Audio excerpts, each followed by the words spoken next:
예수님께서 제자들과 함께 갈릴리 바다를 건너 가십니다. 거라사 지방에 가시려고 바다를 건너서 가신 것입니다. 그 땅은 유대인들이 사는 땅이 아니라 이방인들이 사는 땅이었습니다.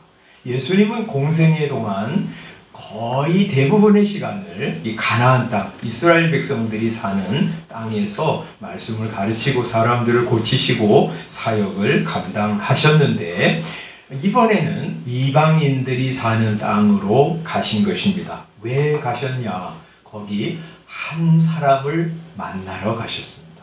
어떤 사람일까요? 유명하거나 지체 높은 사람이 아니라 정말 밑바닥에 있는 사람이었습니다. 인간다움을 다 잃어버리고 짐승처럼 사는 사람.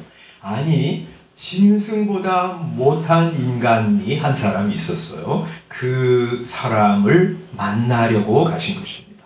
그 사람의 상태를 성경은 2절부터 5절까지에서 묘사하고 있는데, 그 사람은 어떤 사람이었냐면 2절을 보면 더러운 귀신이 들린 사람이었습니다. 귀신, 그것도 한두 귀신이 아니라 자기가 말하기를 군대 귀신, 몇 천이나 되는 귀신에 들린 사람이었습니다. 그는 무덤 사이에 거처하고 있었습니다. 사람들로부터 완전히 떠나서 죽은 사람 그냥 시신이 묻혀있는 그곳에 가서 살고 있었다는 것이죠.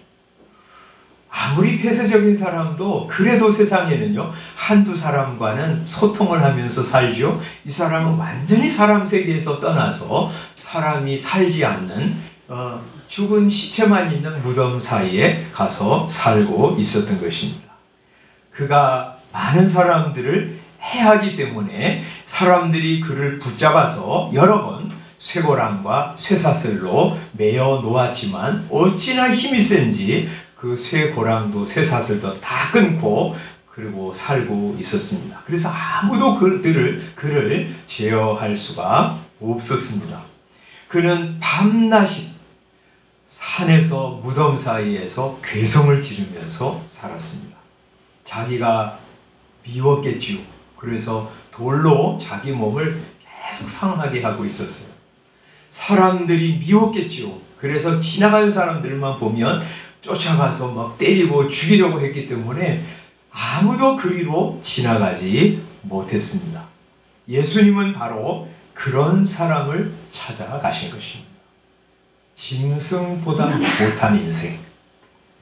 옷도 입지 않고 집을 떠나 무덤 사이에 살면서 자기를 해하고 다른 사람들을 해하면서 사는 사람. 저 사람은 좀 없었으면 좋겠어. 그런 사람을 예수님 찾아가신 것입니다. 왜요? 그 사람을 만나시려고, 만나서 구원하시려고, 그를 새 사람 만드시려고 예수님이 찾아가신 것입니다. 그래서 갈릴리 바다를 건너 가신 것이죠. 이 4장 35절에 보면 예수님이 저물 때 제자들에게 이렇게 말씀하세요. 우리가 저편으로 건너가자. 갈릴리 바다를 건너가는 거예요. 그런데 배를 타고 건너가는데 큰 풍랑이 일어났습니다. 얼마나 파도가 거센지 이 예수님과 제자들이 타고 가는 배에 막 물이 자꾸 들어옵니다. 가득하게 되었습니다.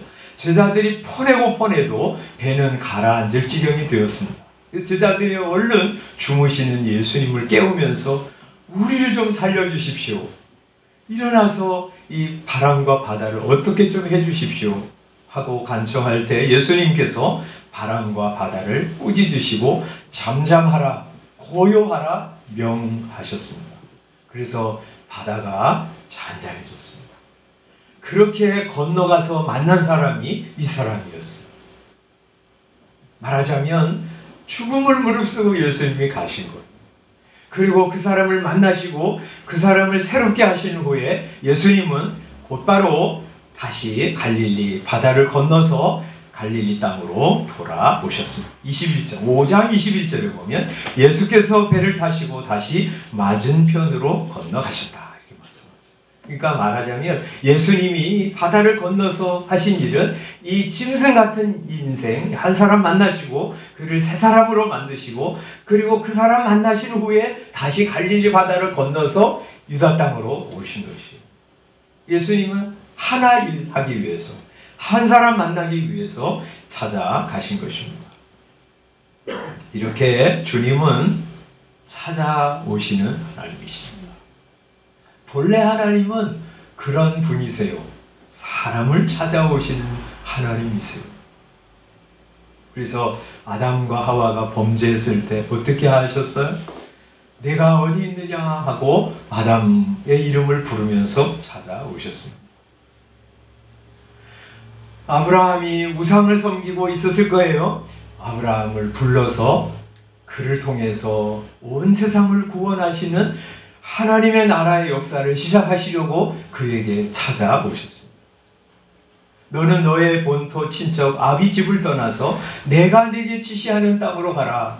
그래서 가나안 땅으로 가서 그곳에서 온 세상을 복주는 하나님의 나라를 시작하시려고 그를 찾아오셨습니다. 형에게 죽임당할까봐 두려워서 가나안 땅을 떠나서 밧단 아람으로 도망가는 야곱에게 하나님은 찾아오셨어요. 나는 너의 조부 아브라함의 하나님, 너의 아버지 이삭의 하나님, 그리고 나는 너의 하나님이 되겠다 하고 말씀하시면서 야곱을 찾아오셨습니다. 하나님은 찾아오시는 하나님이세요. 그 찾아오시는 하나님의 완전한 성취가 예수님이세요. 하늘 보좌 영광을 버리시고 죄인들을 구원하시려고 찾아오신 하나님이 예수님이신잖아요. 예수님은 이 세상에 사람들을 구원하시려고 친히 우리 같은 육신을 입고 찾아오셨어요. 그래서 예수님 이 세상에 찾아오셔서 사람들을 많이 찾아가셨습니다. 남편 5이나 있었지만 아무런 위안이나 힘을 얻지 못하고 도리어 수치와 허망함으로 살아가고 있었던 사마리아 여인을 우리 주님이 찾아가셨어요. 그에게 생명의 생수를 먹이게 하시려고 찾아가셨습니다. 38년 된 병자 자기 힘으로는 나을 수가 없어서 맨날 베데스다 연못가에서 천사가 내려와서 물을 동하게 하기를 기다리면서 안 누워있던 38년 된 병자를 예수님께서 고치시고 성한 사람, 새 사람 만드시기 위해서 찾아가셨습니다.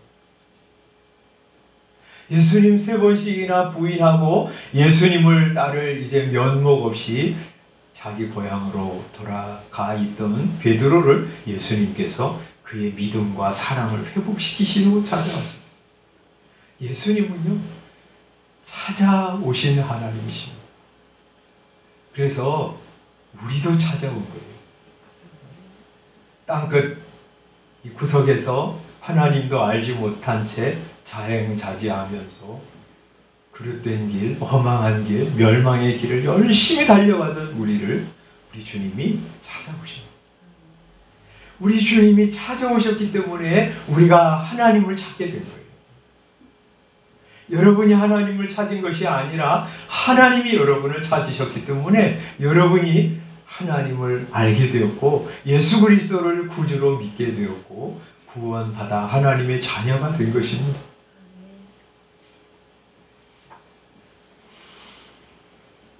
예수님께서 이제 배에서 나오셨습니다. 이 사람을 찾으러 오신 것이죠. 그러자 더러운 귀신 들린 사람이 예수님을 만났습니다. 그리고는 나와서 예수님께 큰 소리로 부르짖습니다. 7절에 보면 이 사람이 뭐라고 부르짖냐면 예수님을 향해서 지극히 높으신 하나님의 아들 예수요.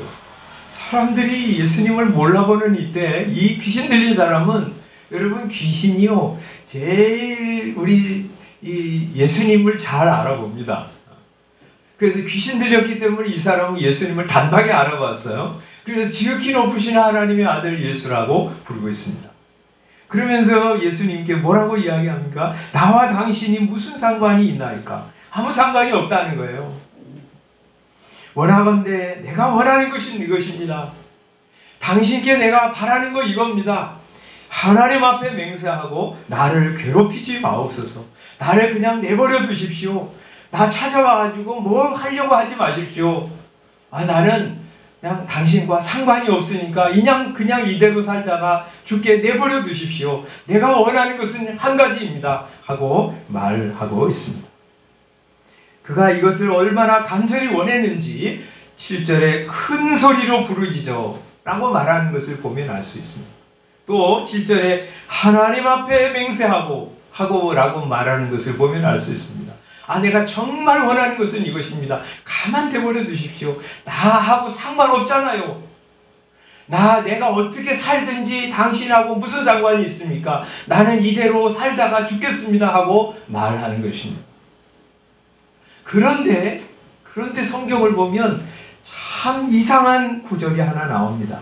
자기의 이런 강력한 바람과는 정반대되는 행동을 이 사람이 하고 있습니다. 6절에 보면 그가 멀리서, 이 귀신 들린 사람이 멀리서 예수를 보았습니다. 그런데 예수를 보고 어떻게 했냐면 달려왔습니다. 누구에게로? 예수님께 달려와서 예수님 앞에 절을 합니다. 만약에 정말 그의 말처럼 예수님이 필요 없다고, 예수님은 나와 상관이 없다고 정말 생각했다면 예수님 멀리서 보고 숨었을 거예요. 예수님 보고 도망갔을 거예요. 그런데 이상하게도 이 사람은 예수님 상관없습니다.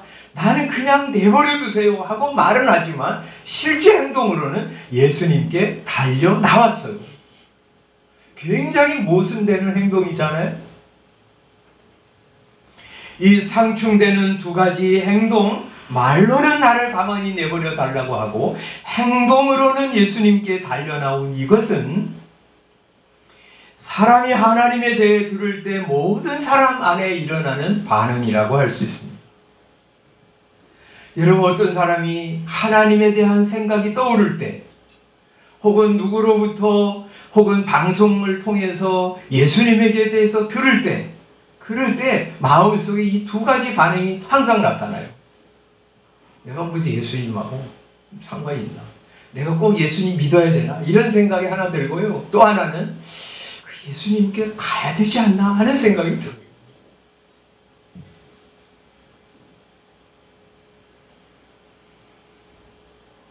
내가 하나님과 무슨 상관이 있나? 나 그냥 내버려둬.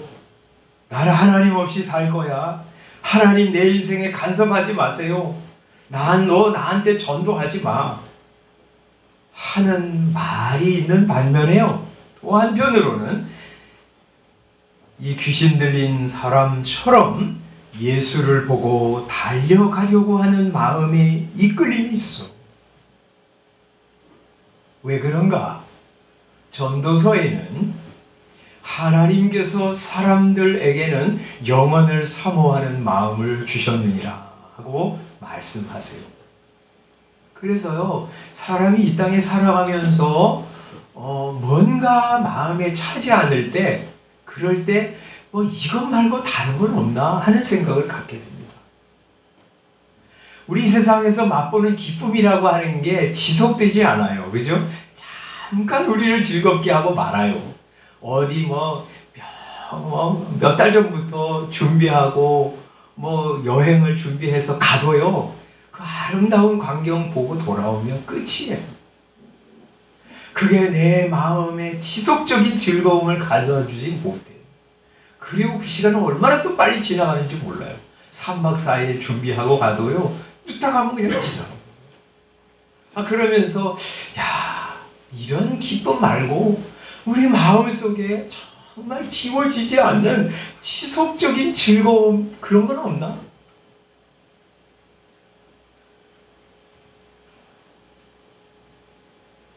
우리 옆에 있으면서 조금 도움을 주는 사람 말고, 이랬다 저랬다 변덕스러운 사람 말고, 조금 있다가 우리 곁을 떠나가 버리는 그런 사람 말고, 항상 늘 내 곁에 계시는 그래서 내가 언제나 의지할 수 있고 나에게 언제나 힘과 소망을 주는 그런 분은 좀 없나?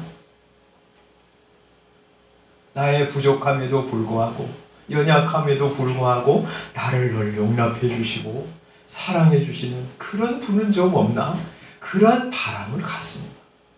왜요? 하나님께서 영혼을 사모하는 마음을 사람들에게 주셨기 때문에.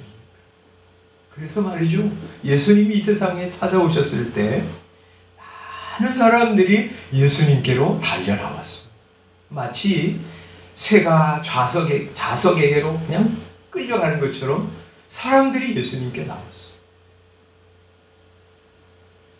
나병 앓는 사람, 중풍병자가, 혈루증으로 앓던 여인이, 자기 딸을 잃어버린 사람이 예수님께 달려 나왔어요. 맹인 바디메오가, 그리고 바리새인이었던 니고데모가, 레위가, 삭개오가 예수님께 나왔어요. 마치 싹이 땅 속에서 이렇게 나가지고 햇빛을 향해서 쫙 올라오다가 땅 밖으로, 세상 밖으로 쑥 고개를 내미는 것처럼 참 빛이신 예수님께로 사람들이 달려나갔어요.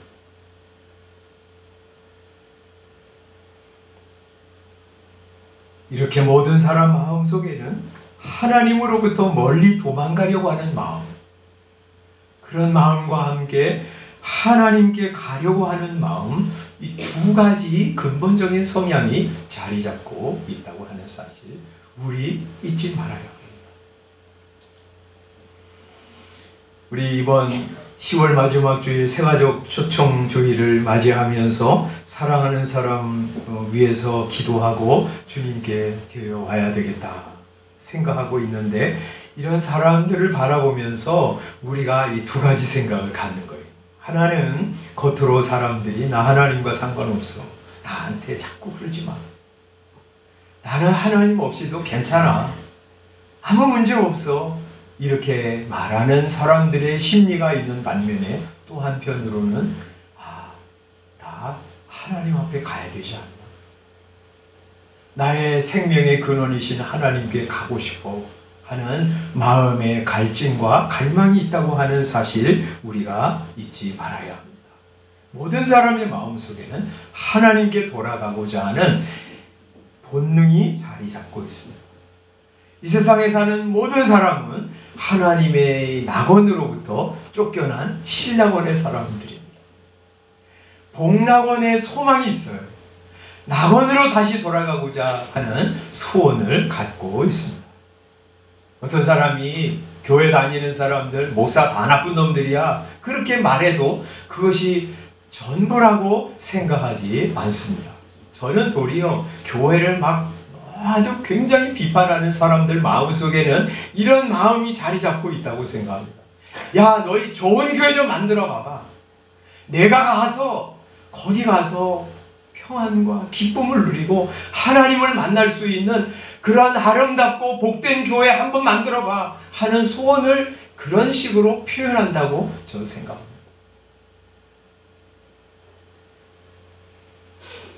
그래서 겉으로 복음을 싫어하고 교회를 싫어해도 그것이 우리는 전부라고 생각하지 말아야 합니다. 주님께 가고자 하는 마음, 구원 얻고자 하는 마음, 멸망의 길에서 돌아서서 영원한 생명, 정말 행복한 인생을 살아가고 싶은 갈망이 사람들의 마음속에 있다고 하는 사실을 우리 잊지 말아야 합니다.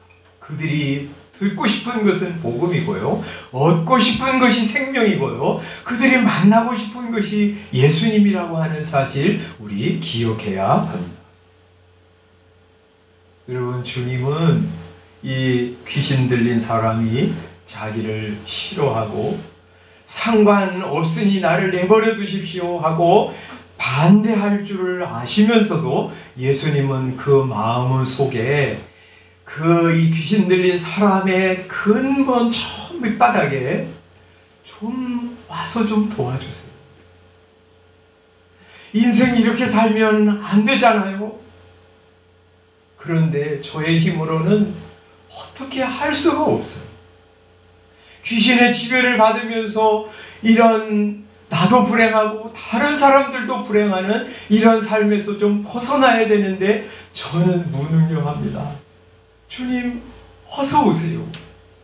저를 찾아오셔서 저를 새 사람으로 만들어 주세요 하는 진정한 갈망이 그의 속에 있는 것을 보시고 예수님이 찾아가시고, 우리가 사람들을 바라볼 때 겉으로 사람들이 행복하게 사는 모습을 보면서 저 사람 예수 없어도 행복하네 이렇게 생각할 것이 아니에요.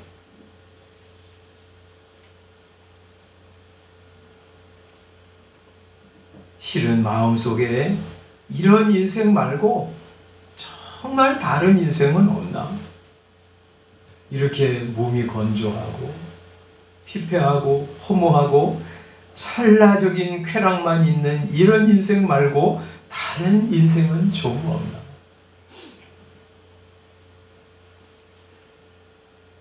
지속적인 즐거움을 맛보는 인생, 의미도 있고 재미도 있고 나도 행복하고 다른 사람들도 유익하게 하는 그런 인생을 살 수는 없나?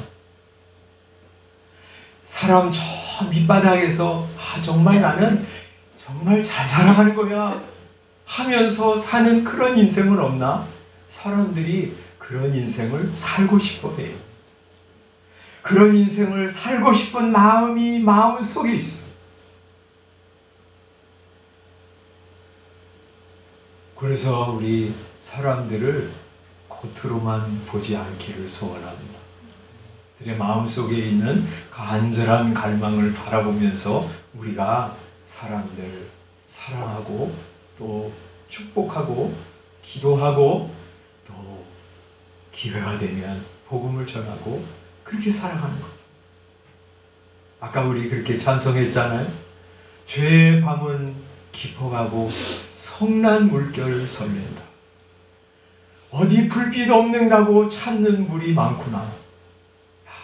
나한테 진짜 빛을 비추어 주시는 그런 뭐가 없나 하고 찾는 사람들이 세상에 많아요. 그런 사람들을 향해서 작지만 희미하지만 하나님 저에게 빛을 비추어 주셔서 이 빛을 사람들에게 비추며 살아가게 해 주십시오 하고 살아가는 거예요. 그래서 우리 부족하지만 사람들을 주님 앞에 데려와서 우리처럼 예수 믿고 구원받고 진짜 복된 인생, 진짜 의미 있는 인생 살아가는데 쓰임받는 저와 여러분들이 다 되었으면 좋겠습니다. 기도하겠습니다. 아버지.